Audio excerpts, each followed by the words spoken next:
Every night, a small puppy curled up outside the doors of the town hospital, braving the cold and darkness. When Dr. Thomas finally took notice and uncovered the truth behind the puppy's behavior, he was brought to tears. What could have driven such loyalty and pain in this little creature? It was a frosty winter evening, and the golden glow of the hospital's lights reflected off the icy pavement. Patients and visitors hurried in and out, bundled in coats and scarves. But one figure stood out amidst the bustling scene, a small puppy with matted fur and tired eyes. He lay curled up just outside the revolving doors, despite the bitter cold. The little dog didn't seek warmth or food. He stayed, staring intently at the entrance, as though waiting for someone. Dr. Thomas Walker, a senior pediatrician with a reputation for being all work and no nonsense, noticed the puppy for the first time that evening as he exited the hospital. The dog's unwavering gaze stopped him in his tracks. "What's he doing here?" he muttered under his breath, tightening his scarf. A nurse passing by overheard him. "He's been here every evening for weeks, Doctor. Walker. Poor thing must be waiting for someone inside." Thomas frowned. "Someone inside?" His gaze lingered on the small creature, a pang of sympathy piercing his usually stoic demeanor. The dog's eyes seemed to hold a story, one of loss or longing, a story Thomas couldn't yet understand. The following evening, Dr. Walker exited the hospital once again, his mind heavy with thoughts of overdue reports and a full schedule for the next day. But there, in the exact same spot, was the puppy. Snow had begun to fall, tiny flakes sticking to the dog's fur, but he remained still, his focus never wavering from the entrance. Thomas hesitated. He wasn't an animal lover, nor did he have the time to become one. But something about the dog tugged at his heart. He walked over cautiously, crouching down a few feet away. "You're still here, huh?" he said softly, his breath forming white clouds in the freezing air. The puppy lifted his head slightly, ears twitching, but didn't move closer. His eyes, deep pools of emotion, met Thomas's. The doctor felt a lump in his throat, an unfamiliar surge of emotion rising within him. "Do you have an owner?" Thomas asked, his voice barely above a whisper. Of course, the dog didn't respond, but his eyes seemed to say everything. The janitor from the previous night strolled by, broom in hand. "You talking to that mutt again, Doc?" he teased. "That dog's been here for weeks. Some folks say he's waiting for someone. A patient, maybe." Thomas glanced back at the hospital. The thought gnawed at him. Was the puppy's owner inside, lying in one of the sterile hospital beds? Or worse, had they already passed, leaving this loyal companion behind? Over the next few nights, Thomas began to notice the puppy more and more. Each evening, as he left the hospital, the dog was there. He never barked, never begged, just sat quietly, watching.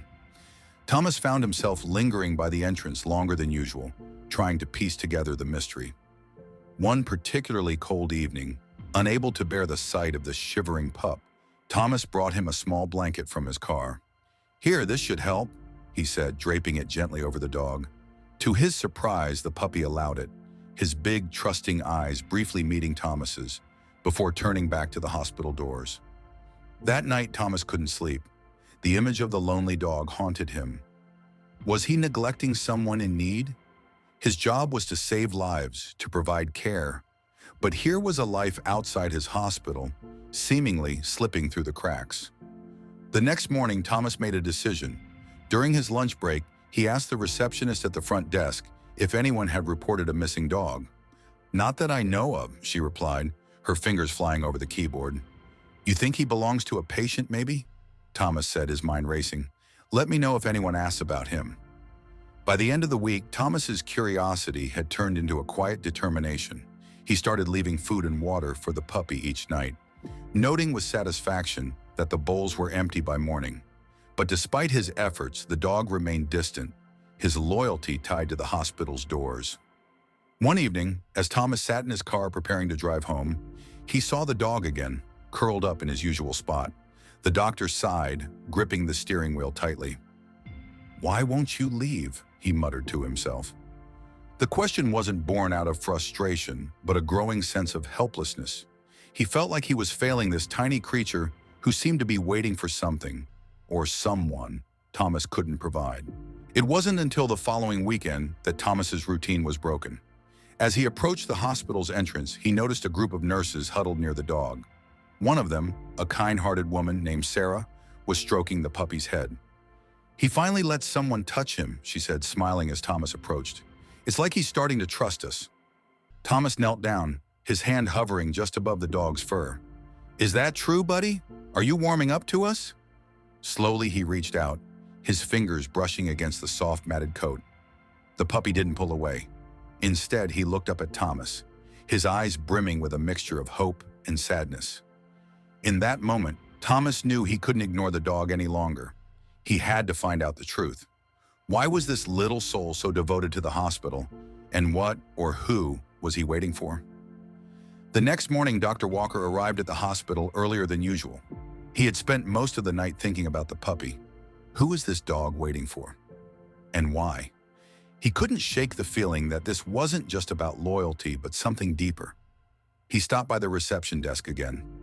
"Any updates on a missing dog?" he asked, hoping for a breakthrough. The receptionist shook her head. "Sorry, Dr. Walker.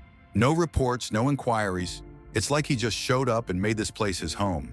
Thomas sighed, glancing toward the hospital entrance where he knew the dog would be. The idea of leaving the mystery unsolved was gnawing at him. He decided to take a proactive step. After his morning rounds, he approached Sarah, the nurse who had connected with the dog the night before. "Sarah," he began, his tone resolute, "I think we need to do more.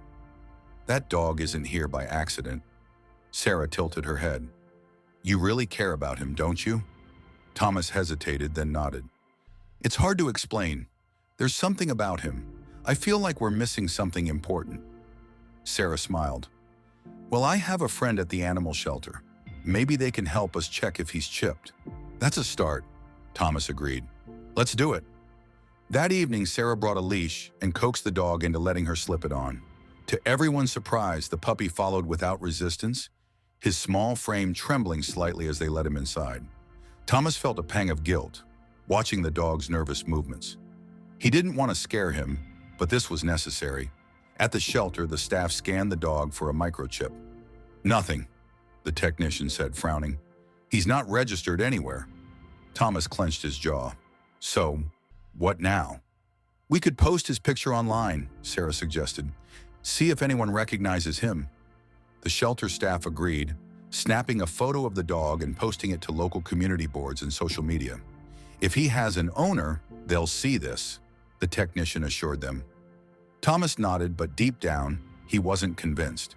If the dog had an owner, why had no one come looking for him all this time? The following days brought no answers, and Thomas grew increasingly attached to the little dog. Though he hadn't brought him home, he found himself spending more time outside the hospital with him.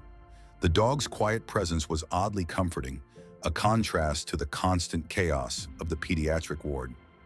One evening, as Thomas sat on the steps beside the dog, he spoke aloud, his voice soft and contemplative. "You know, I never really thought much about loyalty until I met you. My job, it's all about routine, fixing things, moving on. But you're different. You're staying here no matter what." The dog tilted his head slightly as if listening. Thomas chuckled. "You're a better listener than most of my colleagues." The humor faded as he looked into the puppy's eyes, which seemed to hold a depth of sadness and hope that Thomas couldn't ignore. "Who are you waiting for?" he whispered. The mystery deepened the next day when Thomas overheard a conversation between two elderly patients in the waiting area. "That dog reminds me of a story I heard," one of them said, her voice low and thoughtful. "About a dog that waited for his owner outside a train station for years after he passed away." Thomas froze. Could that be the case here? Had the dog's owner died, leaving him with nowhere to go? The thought sent a chill through him. Determined to find out more, Thomas asked Sarah to help him check patient records. "I know it's a long shot," he admitted, "but what if the dog's owner was admitted here and never made it out?" Sarah hesitated. "That's a sensitive area, Thomas, but I can see how much this means to you. Let's see what we can find." They spent hours combing through records from the past month, looking for any patients who might match the timeline of the dog's arrival. Finally, Sarah gasped. "Thomas, look at this." She pointed to the file of an elderly man named Edward Langley. He had been admitted 3 weeks earlier after a heart attack and had passed away shortly after. He lived alone, Sarah said, scanning the notes. No next of kin. Thomas's stomach sank. Could this be it? Was the dog his? It's possible, Sarah replied, her voice somber. But how would the dog have known to come here? Thomas shook his head. I don't know, but I think we need to look into this more. That evening, Thomas found himself sitting on the hospital steps once again, the dog curled up beside him. Edward Langley, he murmured, testing the name. The dog's ears twitched slightly, and Thomas's breath caught. Is that it? Was he your person? The dog didn't move, but his eyes seemed to soften, as if acknowledging the name. Thomas felt a lump rise in his throat. If that's true, then I'm sorry. I'm sorry you lost him. For the first time, Thomas reached out and stroked the dog's fur, his movements gentle and careful. The puppy leaned into his touch, and Thomas felt an unexpected warmth spread through his chest. You're not alone anymore, he said quietly. I'll make sure of that. Thomas couldn't stop thinking about the name Edward Langley. If the dog belonged to him, there had to be more to the story. Driven by a mix of curiosity and determination, he decided to visit Edward's listed address, hoping to find clues about the bond between the man and the dog.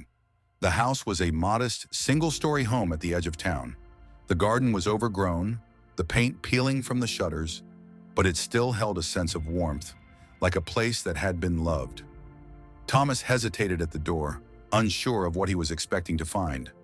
After a moment, he knocked. No answer. He tried the handle and found it locked. Feeling slightly awkward, he stepped back and scanned the area. A neighbor watering her plants nearby noticed him. Can I help you? She called out, her voice wary. Thomas raised a hand in greeting. Hi, I'm Dr. Walker. I work at the hospital where Edward Langley was admitted. I've been trying to learn more about him. The woman lowered her watering can, her expression softening. Edward? Oh, bless his soul. Such a kind man. Always kept to himself, but you'd never meet anyone more loyal. Did he have a dog? Thomas asked. The woman's face brightened. Oh, yes. A little one. Brown with the sweetest eyes. That dog followed Edward everywhere. You wouldn't see one without the other. Thomas's heart sank. Do you know what happened to the dog after Edward passed? She frowned, wiping her hands on her apron. I assumed he ran off. Poor thing must have been heartbroken. Thomas glanced toward the hospital, visible in the distance. He's been waiting outside the hospital for weeks.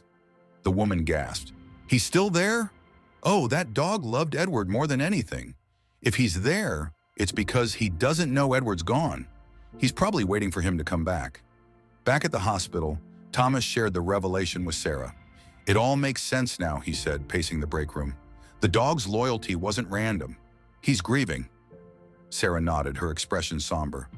But what do we do now? He can't stay outside forever. I don't know yet, Thomas admitted, but I feel responsible for him. Edward's gone, and there's no one else. Maybe I can take him in. Sarah gave him a small smile. You've grown attached, haven't you? Thomas sighed, rubbing the back of his neck. I guess I have. He's been through so much. I can't just leave him like this. That evening, Thomas approached the dog with a leash and a soft voice. Hey, buddy, he murmured. How about coming with me for a while? I'll take care of you. The dog hesitated, his tail wagging uncertainly. Slowly, he let Thomas slip the leash over his neck. For the first time, the little dog followed him willingly, not to a shelter, but to Thomas's car. At home, Thomas set up a cozy bed in the corner of his living room and filled a bowl with fresh food and water. The dog sniffed around cautiously before settling into his new spot. It's not the hospital, Thomas said softly, crouching beside him, but I hope you'll feel safe here. Over the next few days, the dog began to adjust. He followed Thomas from room to room, his trust growing with each passing moment. Thomas couldn't help but feel a deep sense of connection with the little creature. For the first time in years, his home felt less empty, but the peace didn't last. One evening, as Thomas was finishing dinner, he noticed the dog sitting by the door, his tail wagging anxiously. What is it, buddy? He asked, setting down his fork. The dog whined softly, pawing at the door. Thomas frowned, opening it to let him out into the yard. Instead of wandering off, the The dog turned and looked at him, his eyes pleading. Then he darted toward the street, stopping to look back as if urging Thomas to follow. Confused but intrigued, Thomas grabbed his coat and followed the dog down the quiet street. The little dog led him through winding alleys and across intersections until they arrived at a park on the outskirts of town. "What are we doing here?" Thomas asked, his breath visible in the chilly night air. The dog barked softly and trotted ahead. Thomas followed him to a secluded bench under a street lamp. There, sitting on the bench, was an envelope with the name Edward Langley scrawled across the front. Thomas's heart raced as he picked it up. Inside was a handwritten letter, the ink smudged in places, but still legible. The opening words sent chills down his spine. "My dearest companion, if you're reading this, it means I've left this world, but I need you to know how much you meant to me." Thomas read the letter aloud, his voice trembling. It was a heartfelt message from Edward, written as though he were speaking directly to his beloved dog. It spoke of gratitude, love, and a wish for the dog to find happiness even in his absence. By the time Thomas finished reading, tears were streaming down his face. The little dog sat quietly beside him, his head resting on Thomas's knee, as if he, too, understood the weight of the words. "Edward loved you so much," Thomas whispered, stroking the dog's fur. "And now I promise to honor that love." The discovery of Edward's letter weighed heavily on Thomas's mind as he drove home. The little dog curled up in the passenger seat beside him. The letter had confirmed what Thomas already suspected. This dog was more than just a stray. He had been someone's entire world, and now he was left behind, searching for answers that he might never find. Back at the house, Thomas placed the letter carefully on his kitchen counter. He brewed a cup of tea, needing something to calm the swirl of emotions inside him. The dog sat by his feet, his tail thumping softly against the floor. "You really are incredible, aren't you?" Thomas said, reaching down to scratch behind the dog's ears. "I don't think I've ever met anyone as loyal as you." The dog tilted his head as if listening and let out a soft whine. Thomas chuckled. Okay, I get it. You're hungry." He filled the dog's bowl with food and sat beside him while he ate, the rhythmic crunching oddly comforting. As the days went by, Thomas noticed a change in himself. He had always been dedicated to his work, but for the first time, he felt a sense of purpose beyond the hospital walls. Taking care of the dog brought a new rhythm to his life. Morning walks, shared meals, and quiet evenings together on the couch. It wasn't long before he found himself calling the dog Max, a name that seemed to fit his brave and steadfast personality. But Max's adjustment to this new life wasn't without its challenges. Though he had grown attached to Thomas, there were moments when his loyalty to Edward resurfaced.